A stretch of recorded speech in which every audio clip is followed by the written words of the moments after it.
It's Nolan. Now, before we get started, make sure y'all hitting that like button. Make sure y'all sharing it on your respective platforms. Let somebody know what we're doing today. Now, let's get into the show.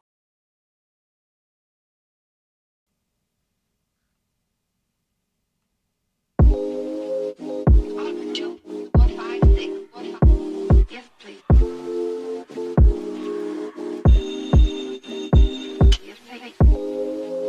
It sound like some tropical shit, man.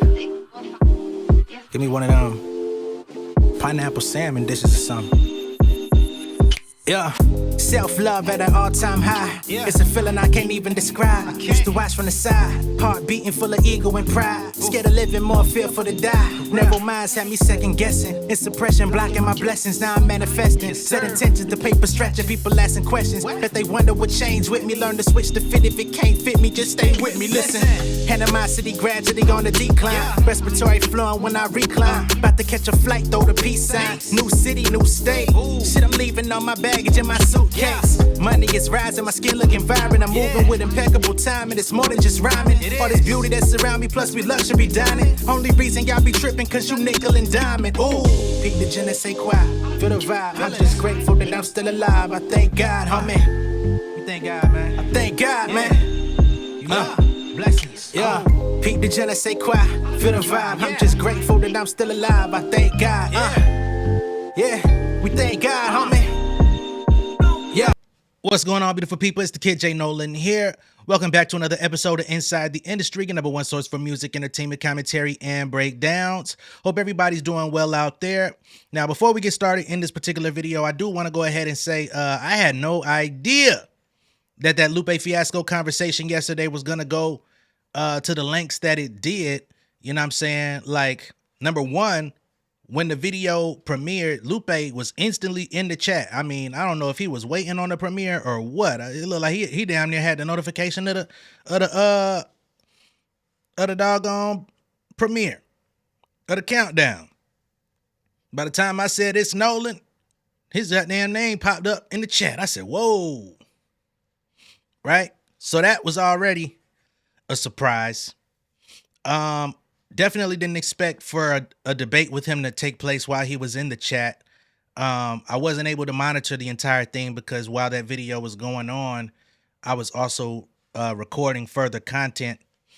But yeah, what I also would like to address about that video is well, not video, but just the scenario in general is that I guess somebody sent me a screenshot of Lupe in somebody else's chat calling Absa out of her name, calling her a B. Now that part of the conversation, I don't co-sign at all. I don't co-sign anything, number one. You know what I'm saying? Although I said I don't care about Lupe doing AI stuff, I don't want anybody to mistake that like I'm defending him. I just don't care, right? And I'm not going to change my stance on that. But on the same token, in respect to everybody being entitled to their opinion, I do not want for Absa effing Lutely to be disparaged or called out of her name because she feels a way about what Lupe is doing, which is exactly why when I spoke about her points yesterday, I acknowledged that I'm not going to argue any of them. She's well within her rights to feel how she feels about Lupe, how she feels about AI, and them working in tandem. All right. So I want to put all those things out on the table before we get started. And I will also encourage Lupe to perhaps come out and issue an apology, if for nothing else, just to say, hey, man, I shouldn't have called you out your name. It's not cool to call you a B. You know what I'm saying? And leave it there. Y'all can still have y'all respective opinions. Y'all can have y'all respective stances on, you know, the overarching effects of AI in the music industry and, you know, all of these different things. I feel like it's coming. It's not going nowhere. And the labels have already opted most of your favorite artists into some form of AI, which will be taking place in the future. So if they get replaced, call up your favorite artists and tell them to try to negotiate something to get out of it. But that's where I stand. You know, respectful discourse is always the answer for me. Not calling nobody out their name, not calling nobody dumb, not calling nobody a B. That ain't how we getting it down over here. All right. So that's where we stand on that. Just wanted to address it, get it out the way, and move on with life. Right. So now we've got the Roy and Maul podcast, and they have a new episode out in which they basically react to the new Fighting Irish freestyle that Drake dropped. Of course, it was not to some people, it's not a freestyle. To others, it is, right? Now, to my understanding, and everybody has a different understanding about what freestyling is, and that's a whole nother rabbit hole, of different vantage points as it pertains to hip hop, is whether or not it's off the dome, whether or not it could be a verse that has no home, or if it's just, you're in a cipher with a bunch of people and you got a free form rhyme, boom. Some people would tell you their definition of freestyle is it has to be off the spot, improvised. Some pioneers in hip hop would tell you that was never how they approached it, whatever. But it's called, I guess the tentative title of that that verse or series of verses he put out over that conductor beat is called Fighting Irish Freestyle, right? Good people, insiders, everybody. Just as I was getting ready to wrap this video up, Drake speaks again. This time, he's thrown a hypothetical out there about LeBron cheating on his wife. And he likened it to his situation with Universal. Holy shit. Let me share my screen. Shout out to Kirko on Twitter. They say Drake speaks on his legal dispute with UMG over the artificial inflation of Kendrick Lamar's Not Like Us. In a quote, he says, "Me and Universal is like if Nike was funding a campaign about LeBron cheating on his wife." Let's just get to it. Champagne Poppy, I don't know who he's talking to. I don't know who leaked this out. But it says, I don't know no details, fam. I'm just showing you outside perception. I think there's better ways to go about it, is my opinion. Again, I don't know who he's talking to or the context of this conversation. He says, "Me and Universal is like if Nike was funding a campaign about LeBron cheating on his wife, not Adidas or Reebok. Nike, the company he been with since he started. My situation is not no street shit." But the fact that he would use LeBron's name and cheating on his wife in that sentence, why would you do that? Especially with this whole Fighting Irish freestyle and imagine what I have to do if I had to tarnish your public image and all that shit that was just in the bars of this song. Why would you say some shit like that? Maybe Drake expected this conversation to remain private. I doubt it. I feel like whoever leaked this text was given permission to leak this text. And then he, of course, with the situation between himself and UMG, which I've been covering this whole way, updates will be coming in about a week to see where that's going to go.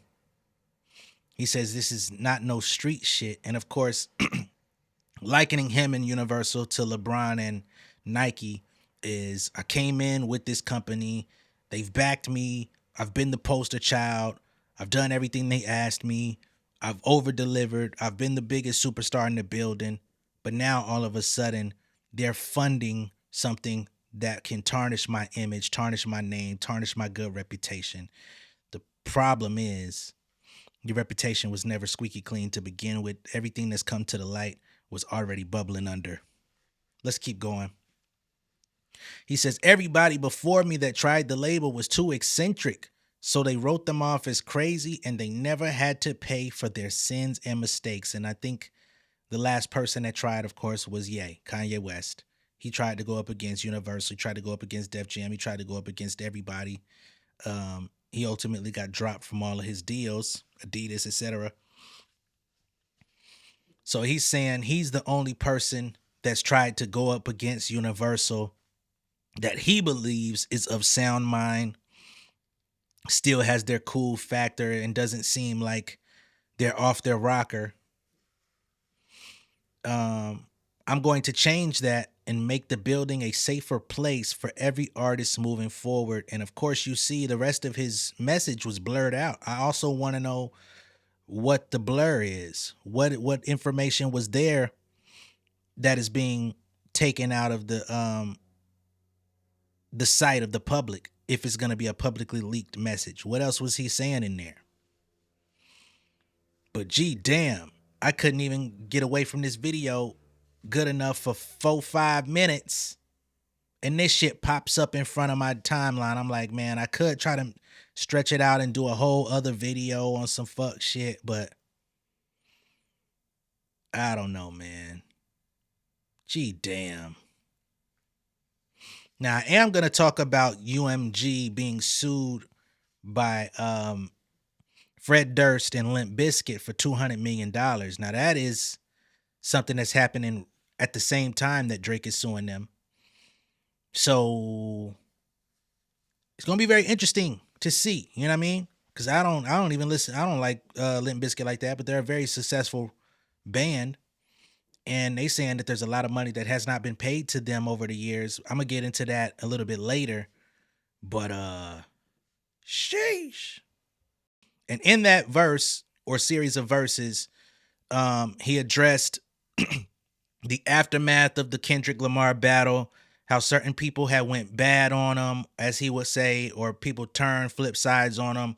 One of those people being specifically LeBron James, somebody he's had a close friendship with, somebody that they've, you know, rose through the rankings of fame together, although LeBron was famous years before Drake and getting money and in the NBA prior to Drake becoming a thing. When they did link up, they did click up very fast.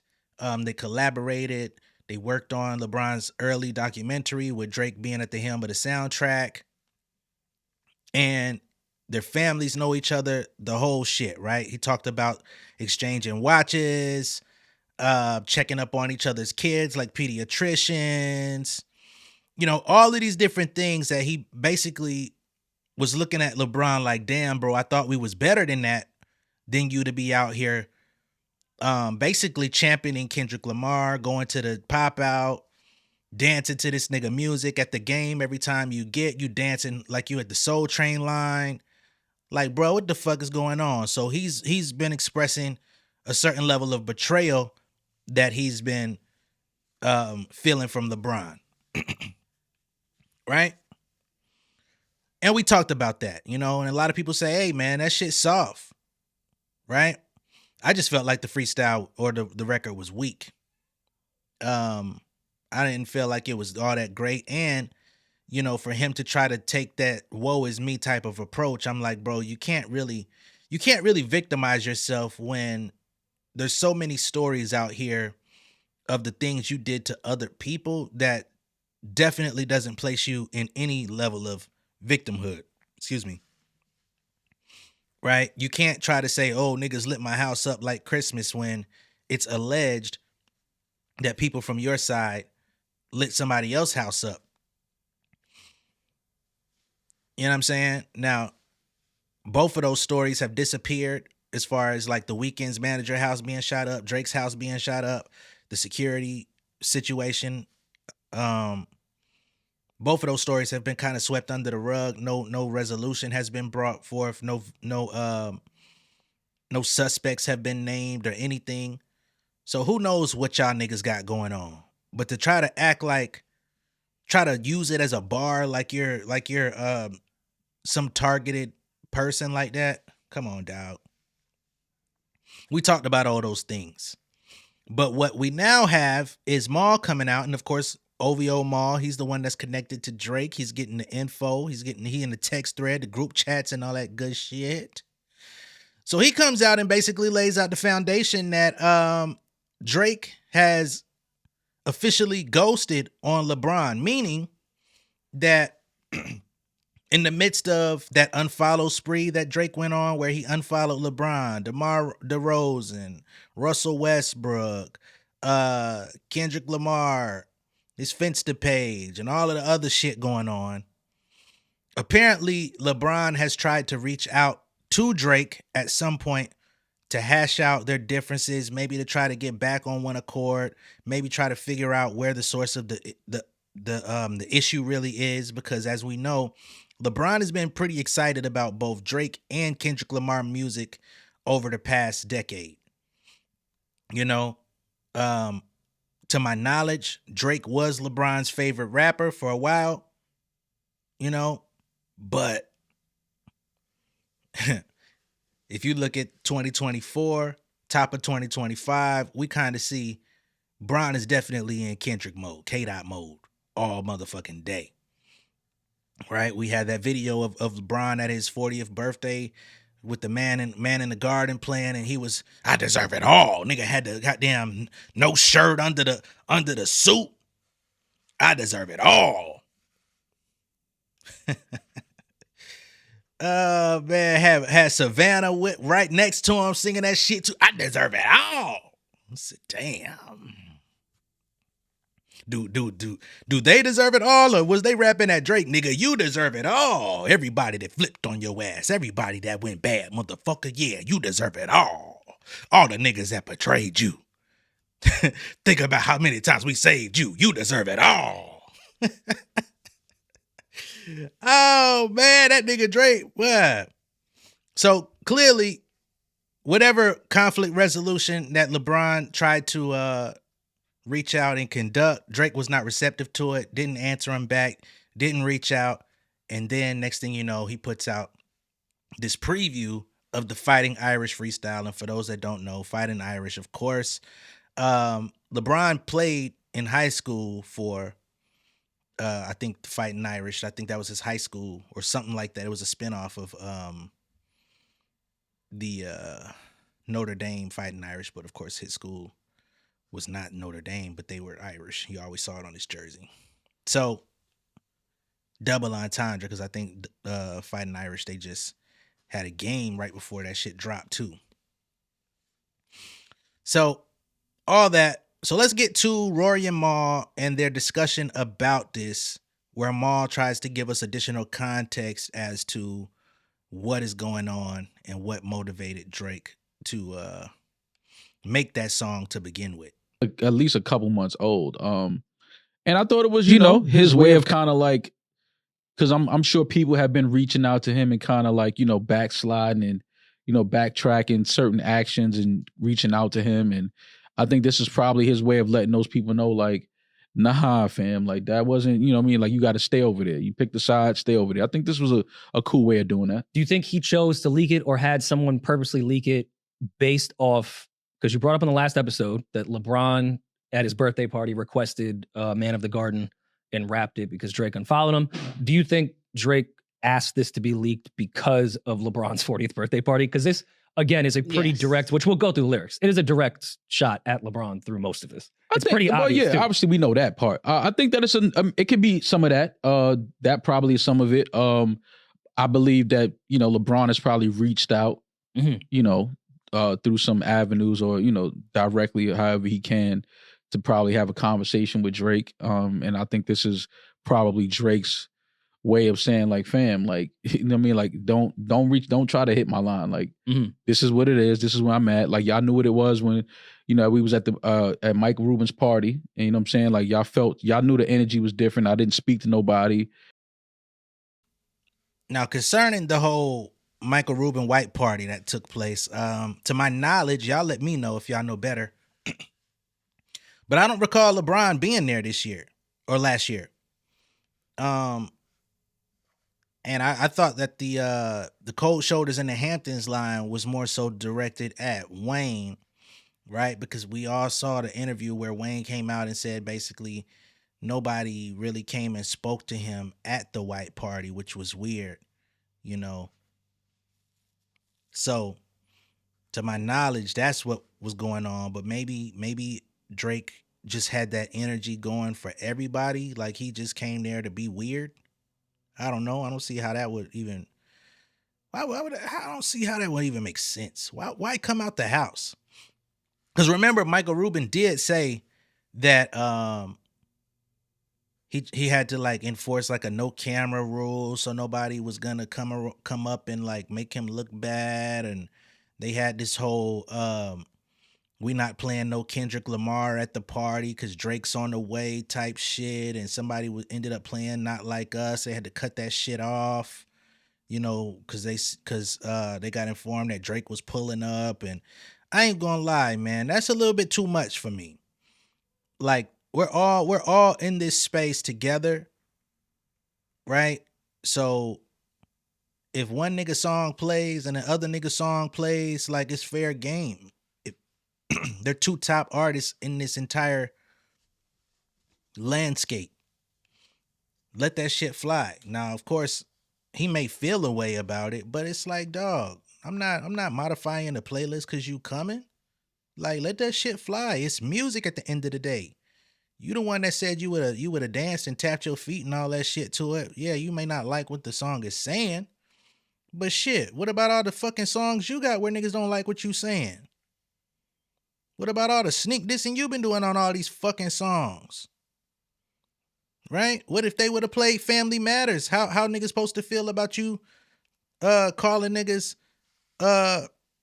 abusers with no proof? We ain't got to go through this, but it's just, come on, dog. So that's Small, you know, he's just warming up pretty much. You know what I mean? Like, so I think this is his way of kind of like just standing down on that. Like, yo, listen, this is what it is. Like, it ain't no beef, but you know, y'all can't, we never gonna be as chummy and as cool as we were. Like, you pick that side, stay over there. I'm indifferent with. And just to double down, just imagine Drake coming to the white party on some fucking on some house party. We're gonna kick your fucking ass type energy, just staring niggas down. What the fuck you looking at? Y'all niggas, oh y'all was enjoying that Kendrick Lamar shit till I pulled up, huh? Fuck out of here with all that shit. Wayne, I see your little ass over there. Don't come up, don't speak to me, nigga. Thought it was Young Money forever. You're looking like old money now. Fuck it. Come on, just imagine him being Drake of all people, coming into the spot, exuding that type of energy while everybody else trying to have a good time, giving everybody the side eye and shit, man. Plus, they had that photo of him looking like he was a couple years older and shit. Man, what a year. Because I did see, even like people that I do think are actually objective and just music fans analyzing this, I did see people view this as Drake pretty much calling himself a victim in a rap battle that he very much engaged in and continued for a week straight to have Kendrick Lamar reply again. And now is playing victim. I get that point of view, but I don't really think. How is you think this is playing victim? I think he can't win for losing when it comes to rapping about the situation that happened in the last 6 months. Even though I was someone that's been on record saying I can't wait to hear what Drake and Cole have to say in, you know, reflecting on everything that happened. So I'm here for all this. I like the record. Anytime there's some conductor shit and Drake is rapping like a fucking lonely mafioso, I'm here for it every time. I think it's great. Even though I don't think this is his best rapping, I did like the way he addressed it. And if I had friends of 15, 20 years and somebody called me a pedophile and you bought a ticket to go watch it, I'm feeling away. So I don't think Drake is playing victim in per se of that battle. I think he is rightfully so upset at some of his friends that like, oh, you really went to that show? Like, I thought we was like close like that. No, man, that nigga said that man pulled a rabbit out the hat and everybody loves a magician. Call that man Sukiyana. So your perspective as a musician, what the fuck you call me? You call me a magician? What the hell? Nah, man. You talking about he pulled a rabbit out the hat. Nah, he's playing victim. Because you the one that tried to pull the rabbit in the first place. You tried to pull the bee rabbit, as a matter of fact. by trying to pull the bait. Yeah, tell him I'm a PDF. That's a gift from me. Okay. Shit, what? You ain't even had to tell me because I was finna go that way anyway with the shit you coming out doing. Tried to tell you to keep it above board. You wanted to go see what was up under the goddamn hardwood floors. Okay, nigga. Let's go to the dirt now. Yes, victim. He plays these games where he likes to go and dig in the dirt, target people, baby mamas, target people's women, they wives, they girlfriends. However, he can try to get his one up. And then when niggas come through and start jumping off the walls like Vega, then that motherfucker want to start being like, oh, hey, man, that shit wasn't even really cool like that, bro. Like, why would you do something like that? Why would you say that about me? Why would you do that? I mean, come on, Crody. Like, you know better than that. Nah, nigga, you set the tone. I just finished it. You don't like how niggas come close your ass out. Just is what it is. He's a victim. So I understand that, and I think that's why he can't win for losing. Because people, I think even DJ had posted something about him playing victim off when he was the aggressor. I get that, but this is separate. This is his friends that he's mad at. He doesn't really address Kendrick in this whatsoever. This is all direct, mainly at LeBron. The only problem I have with what he was saying, the world fell in love with gimmicks. Even my brothers got tickets. Seemed like they loved every minute. I get it. He's mad at all his friends that were there. You can't say that the world fell in love with gimmicks when you fully participated in this battle. You even told Kendrick Lamar to call you a pedophile. You went through that entire thing. We didn't fall in love with the gimmicks. You got what you asked for. Mm-hmm. So I don't want to hear anything about that as us as fans falling for anything, because you as Tupac and Snoop Dogg told Kendrick to do exactly what he ended up doing. Mm-hmm. Drop. I know you got 10 more. All that shit, nah. I don't want to hear that part. But everything else, yeah, man, I'd say fuck LeBron too. 100% would say that. I mean, I'm just trying to figure out where you saying playing the victim part at. That's how people viewed this entire thing. Like after the battle, now Drake is like, look what they did to me when you actively participated in a rap battle where there are no rules. I looked at it differently. I would be mad at my friends, but I'm not. You can't tell the world that we fell in love with the gimmicks when you said the gimmicks before Kendrick did. But that doesn't make you say, yo, call him a pedophile. Yeah, but that doesn't mean I can't say you fell in love with it. Yeah, that doesn't make it any less of a gimmick that you did indeed fall in love with, whether I invited it or not. What? You fell for it. Then rap battles are gimmicks. Nah. Not exactly. Nah. You know why he's saying gimmicks, and especially when you're talking about they not like us. And I don't, just that one, if he would have dragged it on for more than one bar, sure. But that one little line that happens to rhyme with tickets, I'm not. I like the bar. I don't think that gives victim. That's the only part of this entire thing where I am giving credence to some of the objective fans that were like, this isn't really what I wanted to hear. You shouldn't sound like, y'all didn't give me no credit when I ran up the digits. What about that one? What about that one? When everybody gave you credit every time that you broke a new record. Why you think we knew that you was finna break Michael Jackson's record? It wasn't just because you said it on First Person Shooter. It's because the shit was always being reported. Drake number one. Drake most streamed artist. Drake did this. Drake did that. Drake took a shit. Drake woke up this morning. Like, you received all of the credit, all of the accolades. You received all of everything that you could possibly ever receive. Ain't nobody hate on you when you ran up the digits. Maybe people in the industry, maybe your peers weren't all that happy for you. Maybe they coveted your position, but it seems that you're returning the favor to Kendrick when he's in the top spot. When he becomes the guy that everybody wants to be associated with. Now you're feeling envious of who's in the top spot. So it's fair game. Just deal with it. Get low. Get your strategy together. Get some solid music together. This fucking Fighting Irish shit's not going to do it. The Party Next Door shit's not going to do it. Like, you need to get people back into a space where they can enjoy Drake music again. And the enjoyable Drake music, for the most part, is when you kind of make club bangers that get women involved, you know, and you could talk a little slick on it because that comes with the territory of hip hop. But all the extra shit, I think it's in your best interest to forget the beef ever happened, act like it never happened.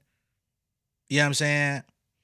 Stop trying to act like you're addressing it head on, like you're in great mind, body, and soul when everybody knows that's not the case. Like, just act like they hit you with the Men in Black and try to find some new people to collaborate with. I already said it before. Find you some new writers because the niggas that you with ain't really inspired right now. Find you some new producers and relaunch mid 2025. Do your summer move. Get the summer vibes. See if you could get another goddamn Nice for What or something like that off. And everything kind of goes back to normal. The people that's not gonna fuck with you, you've been through that too many times. It's been every Drake season, it was people that didn't fuck with you. Why do you care now? You're the same guy that said, just understand that I don't make music for niggas that don't get pussy. That was your rap when you was digging in homegirl purse. So stick to the script. Be the Drake. But if you think you're supposed to sit in the seat that Kendrick Lamar is sitting in, like you're gonna dethrone him or that you're gonna somehow snatch the culture back, that's over with.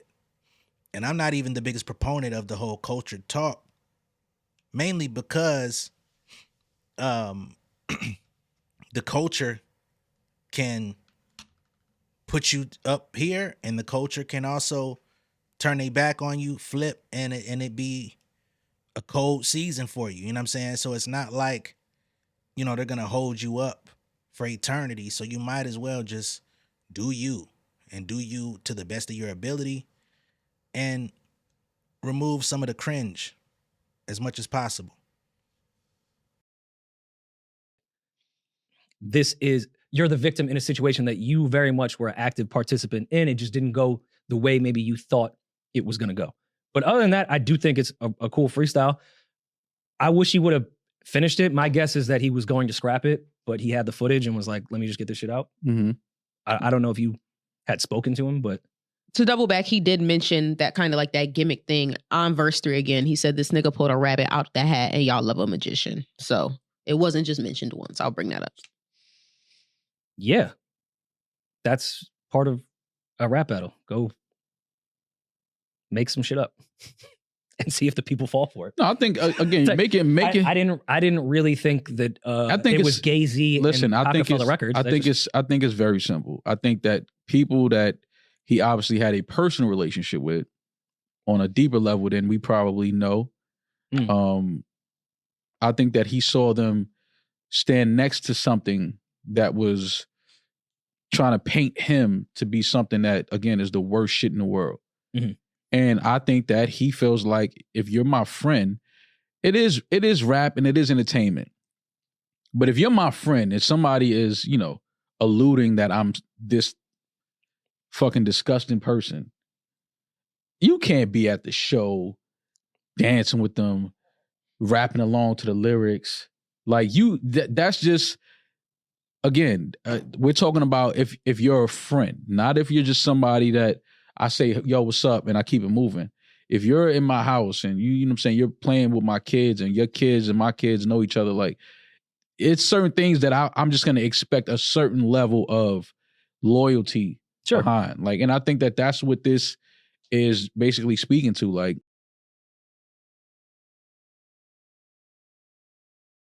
so that's Maul's perspective of the situation, you know? Now, what I will say is, do we give Drake any rope for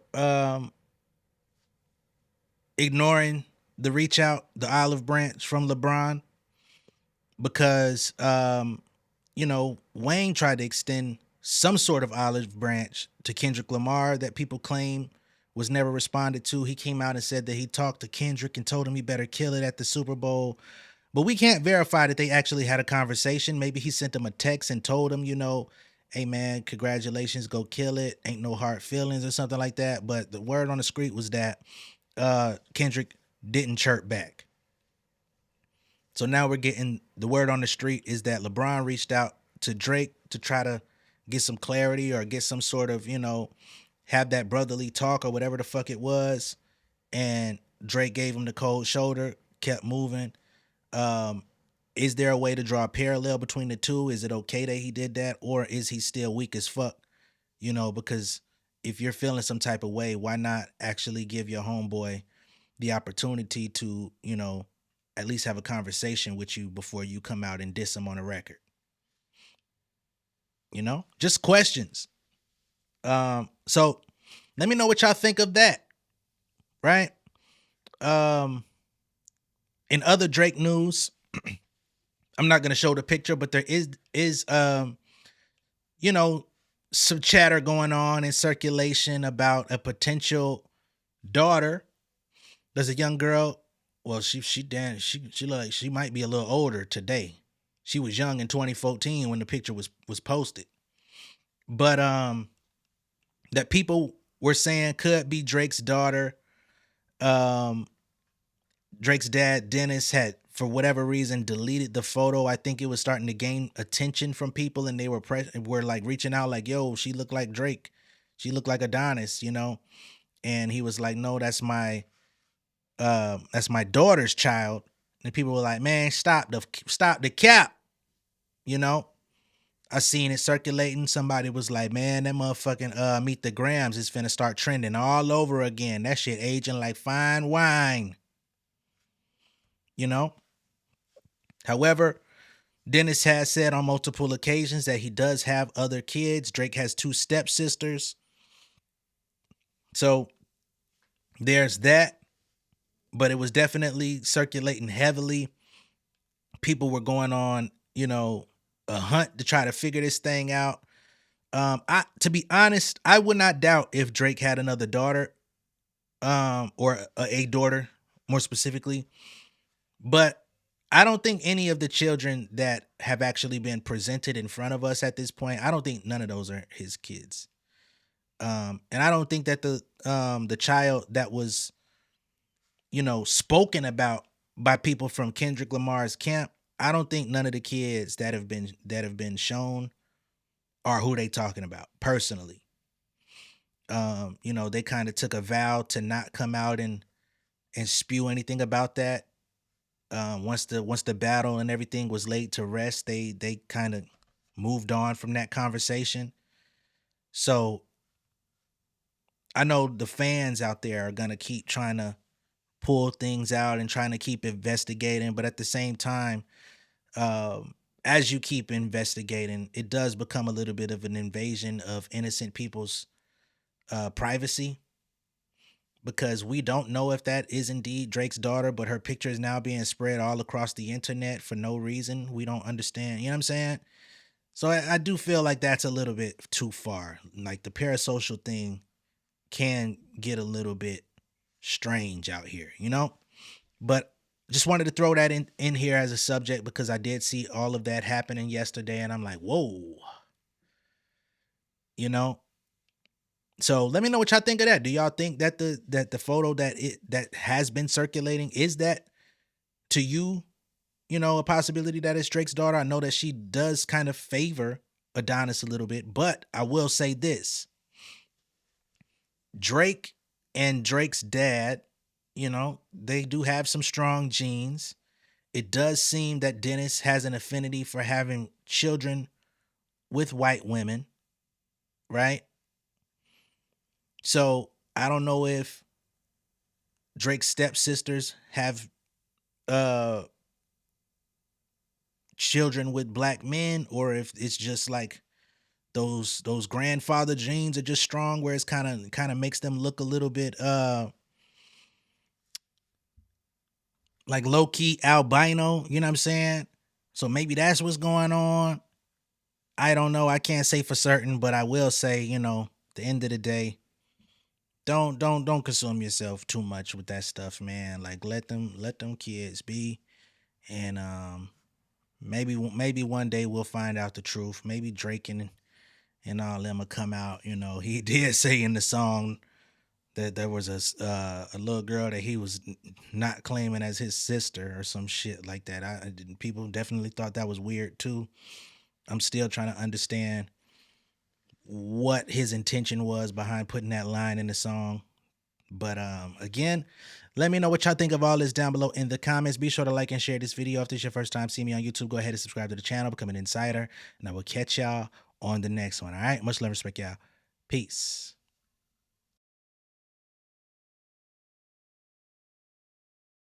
King of my city and cul-de-sac. Coming out swinging like soldier rag. Leading my people like quarterback. But I study this shit, I'm an almanac. Had to get up and grind. Knowledge is booming, I'm here to apply. Came with the chip and the dip, it just single the mind. We finna do more than survive. I need my check. Spinning the block for the Gouda. We hitting the jeweler to flood out the net. We don't do beef for computers, I'm straight out the sewer. We come when you rest. Niggas be looking perplexed, so keeping my foot on their neck. No map, I trust my gut for the quest. But drama, I'm fully abreast. I was ready for years and they doubted me. All of a sudden they tell me they proud of me. I been dropping these haters like calories. Cross some out, came back with some boundaries. Stand for my honor, but too raw, no corner. Packing the stick with a drummer. When I catch my bad, won't fumble. I done came too far to be humble.